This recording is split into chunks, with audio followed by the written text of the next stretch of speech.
Holmes! What are you doing? Well, I hope I didn't alarm you, old chap. I'm just taking gun prints. This is the end. This time you've gone too far, Holmes. You can't turn this place into a shooting gallery. Gun prints. Have you ever seen a gun print? I've never even heard of a gun print. You'll kill somebody one of these days, Holmes. Parliament ought to pass a law against people like you. Well, of course, gun print's just the name I've given it. Actually, it's the marks on the bullet left by the rifling in the gun barrel. Ah! Yeah, would you like to look at these two bullets under the magnifying glass?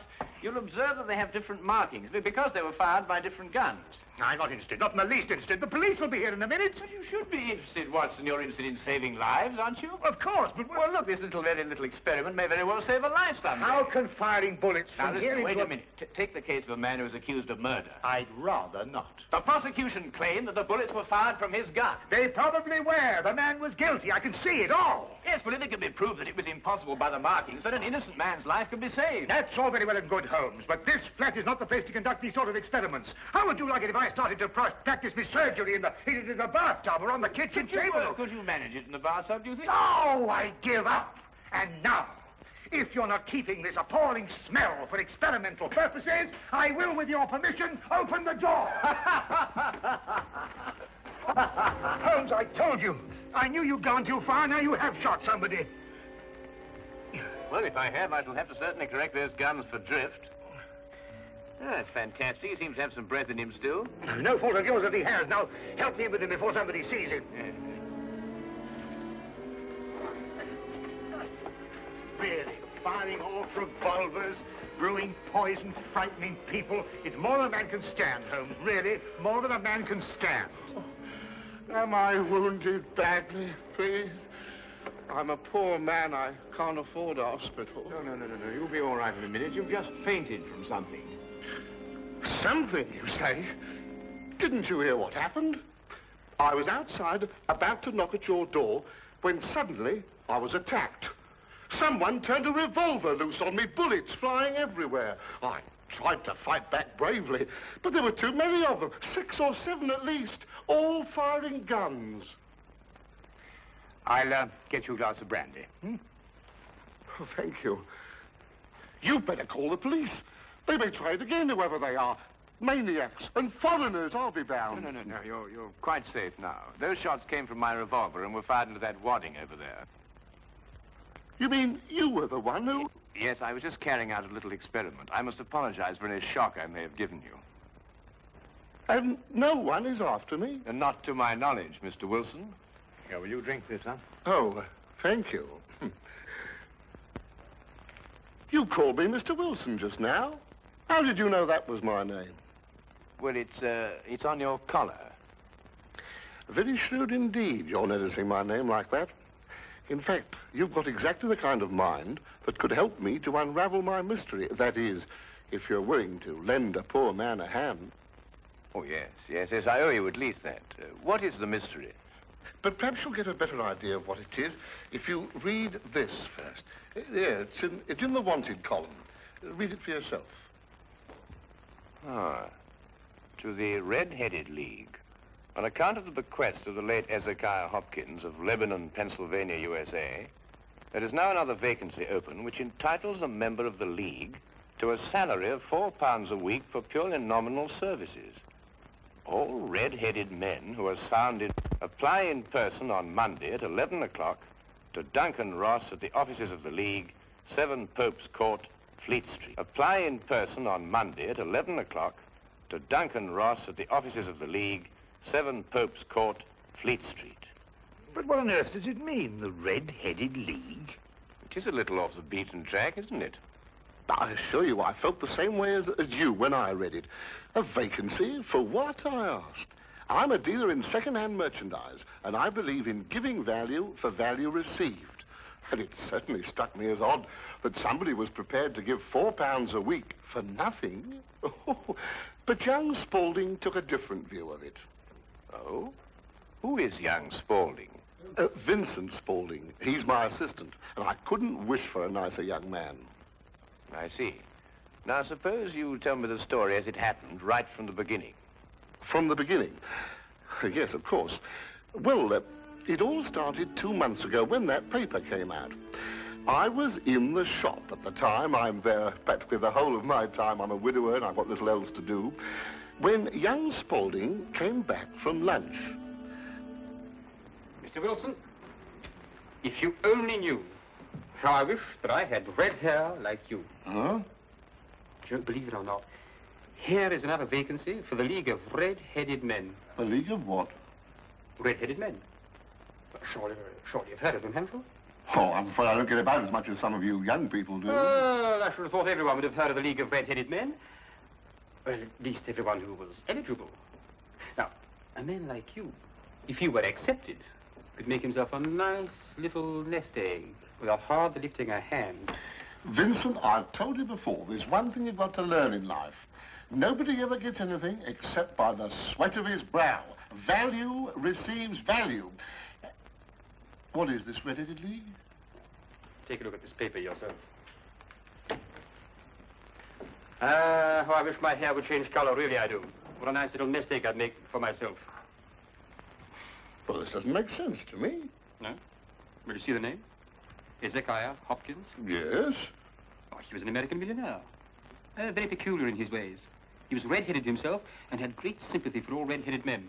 So, when he died, he left an enormous fortune in the hands of trustees to make life easier for all red-headed men. Oh, really?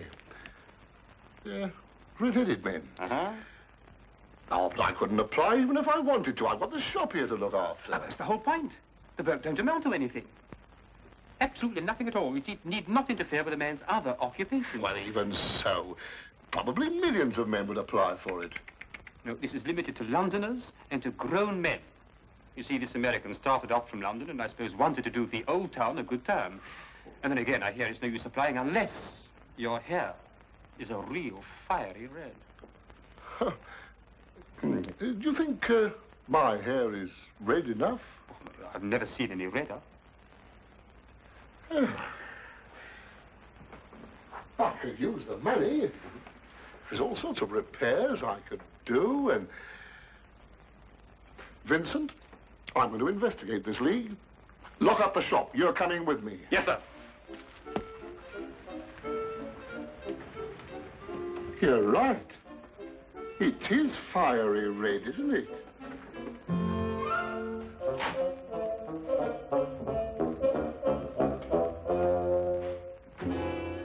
Let me handle everything. All right. Stand back, everybody. This is Mr. Hopkins' son. Go on, step back, or he'll see that you don't get interviewed at all. Mr. Hopkins, this way. Thank you for applying, Mr. Emerson. Your name will be kept on file, and in the event you are chosen to fill the vacancy, I'll get in touch with you immediately. Thank you, Mr. Ross. I do hope I win. My family and me could do with the money. We shall see what we shall see, Mr. Iverson. Thank you so much.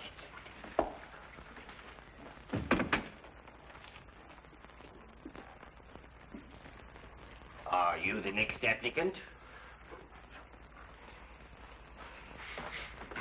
Yes, this is Mr. J.B.S. Wilson. Your search is over. He's willing to fill the vacancy. Will you sit down, Mr. Wilson?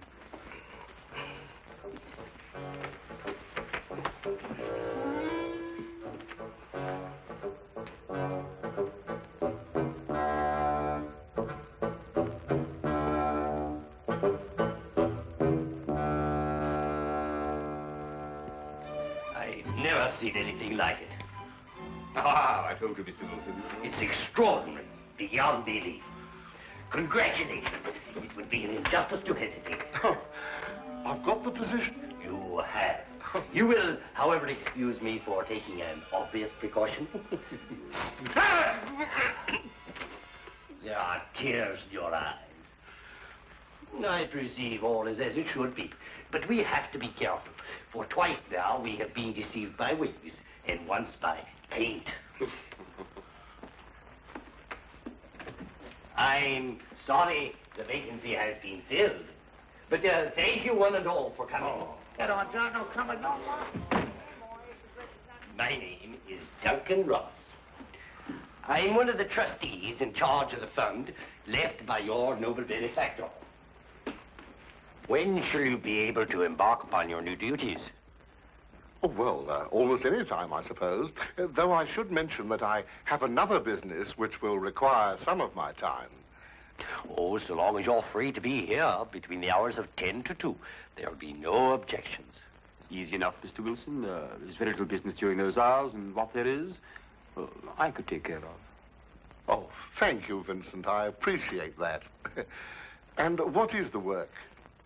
Copying the encyclopedia. Oh, The Encyclopedia Britannica. You will provide your own pen, ink, and blotting paper, and copy it down word for word. Is that agreeable? well, yes. Our only demand is that you remain in the office, or at least in building, during working hours. If you leave, you forfeit your position forever. The will is very clear from that point. Well, it's only 4 hours a day. I shouldn't think of leaving. No excuse will avail, neither sickness, nor business, or anything else. Here you must stay or lose your billet. I quite understand. Then, goodbye, Mr. Wilson. And again, let me congratulate you. Oh, thank you, sir. Thank you. The Encyclopedia Britannica. You'll do a wonderful job of it, Mr. Wilson. I'm sure you will.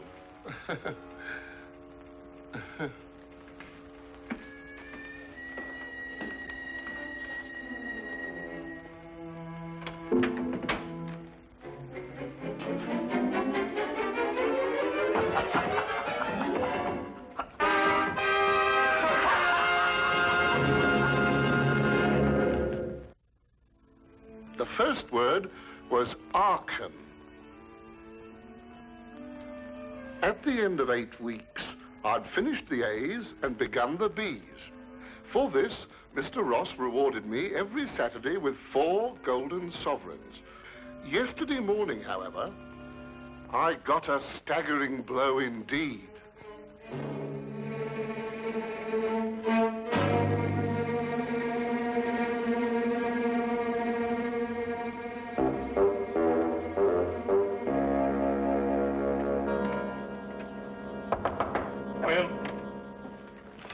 Mr. Milford? Yes, what can I do for you? What's happened to Mr. Ross? Mr. Who? Mr. Ross! Duncan Ross! In office number 4. He's gone. What's happened to him? Ma'am, let me look him up in my files.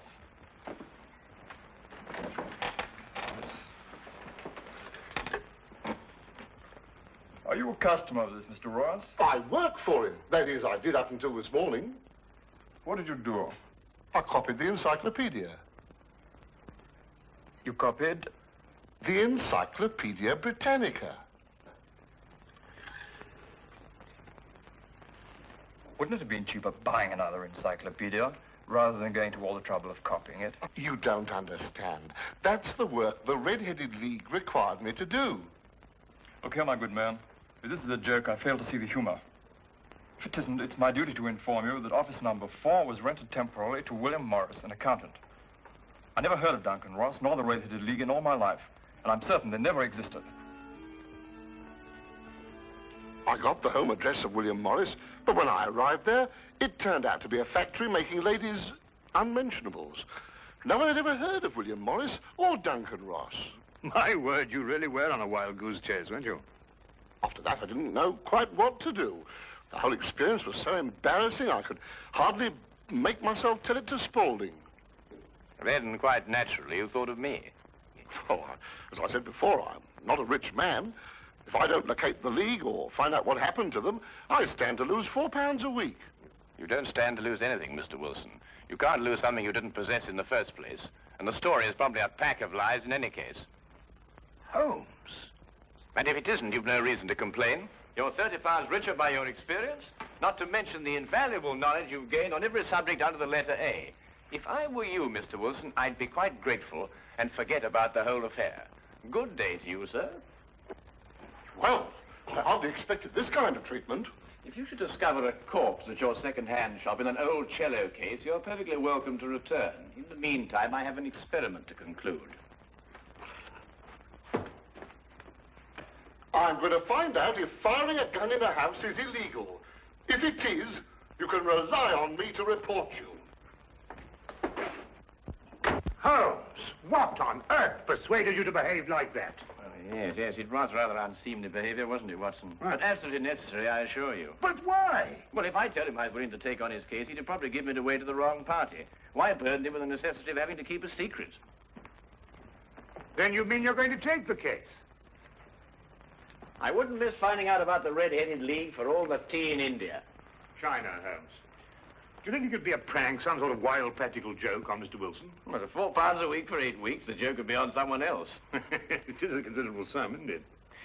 The case, as I see it, breaks down into two whys. I think I know the first why, but the second why eludes me. Well, which is the why you know, and which is the why you don't know? Well, why was the League formed? Now, that's obvious. To keep Wilson out of the shop a certain number of hours a day. But why is the why that I want to know? Well, why is the why that you want to... I see.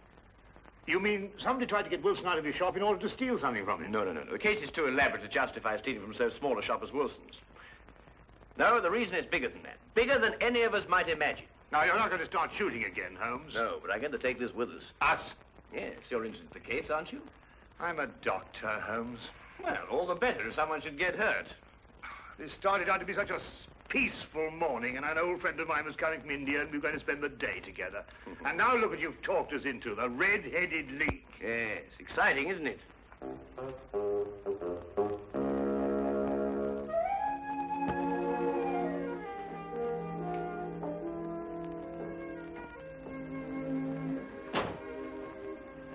Seems to be nobody here.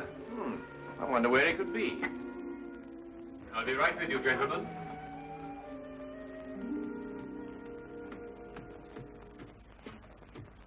May I help? I'm sorry, I was occupied in the cellar. I hope I haven't kept you waiting. Not at all. My friend here is interested in making a purchase. Mm-hmm. Anything in particular? Anything, well, you never know what you might, oh, what's that? That? Yeah. That is yes, this is fascinating. This is it's the essential part of the structure of a wild boar trap. No, really? Yes. By Jove, a wild boar trap, eh? How very interesting. Now, and a very fine specimen as wild boar traps go. Yes, oh, indeed. yes, Yes. a very fine. Oh, indeed, reminds me of my day.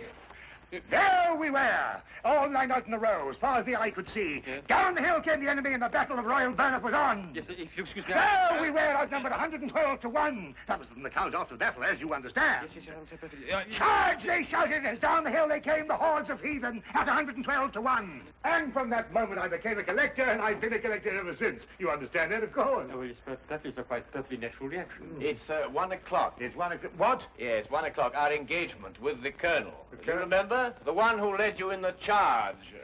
Oh, of course, yes. Well, I hope you'll keep that for me, will you? Well, there's been a fearful run on wild boar traps lately, but I'll do my best. Thank you, thank you. Thanks so much.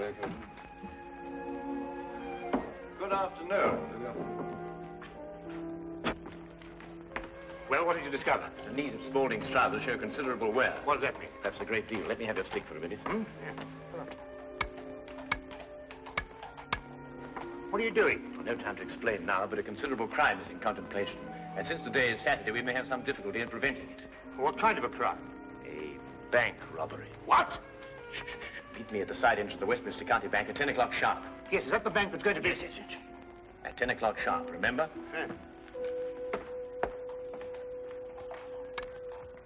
The basement vaults of the Royal Westminster Bank, as you can see, they are impregnable.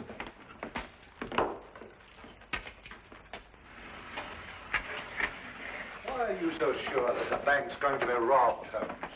Because the knees of a man's trousers were badly worn.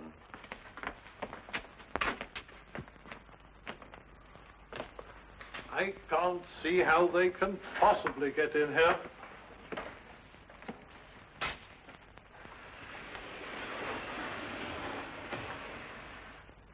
Is that the gold? Yes. We had occasion some months ago to strengthen our reserves, and so we borrowed 30,000 Napoleons from the Bank of France. Word must have leaked out, if Mr. Holmes' deductions are correct. Gentlemen, we must prepare ourselves. As soon as Mr. Wilson goes to sleep, they will make attempts to get in. Who are they?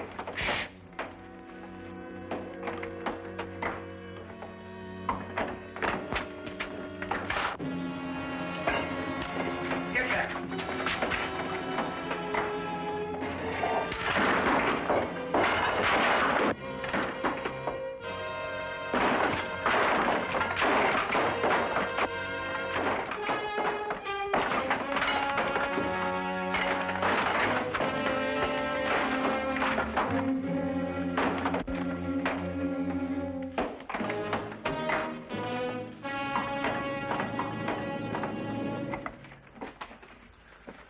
It's all right. Hey, jump! All right, Spaulding, your bank robbing days are over. So I see. I fancy my pal got away all right, though. There are 3 policemen waiting for him at the other end. You seem to have done things very, very, very neatly. I must compliment you. But I feel obliged to reciprocate. Your red-headed league was very inventive indeed. Here. You were the one who came into the shop this afternoon. You came with... With me? Ah. I thought there was something very, very queer. You don't look like a collector at all. They helped to collect you, didn't they? I think you'd better come along with me.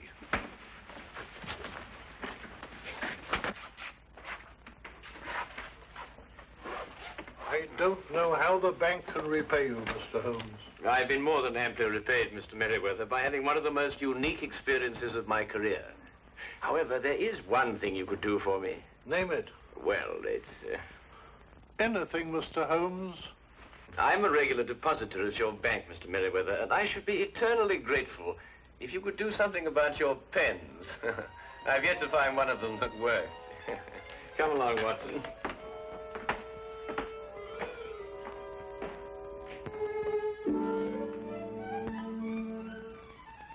What I shall never understand is how you suddenly knew there would be a bank robbery. Well, if you remember, when we visited the second-hand shop, Spaulding was in the cellar.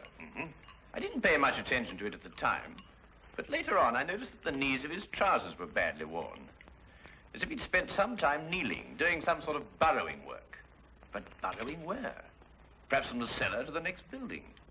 The moment the thought occurred to me, I whisked you outside and surprised you by tapping on the pavement with your stick.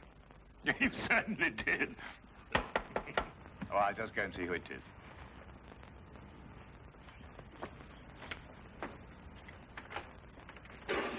Hello, come on in, Inspector. How are you? Dr. Watson.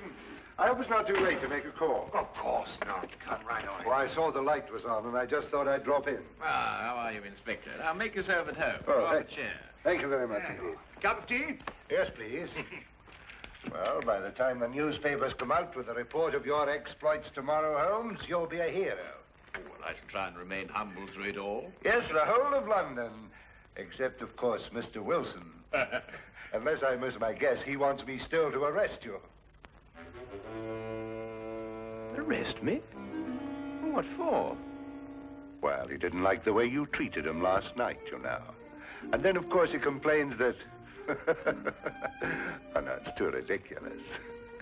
Still, I think you'll enjoy hearing about it.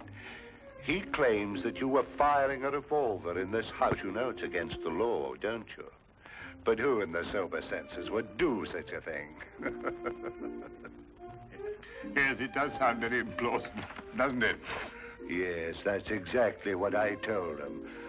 I mean, people just don't do things like that, do they? No.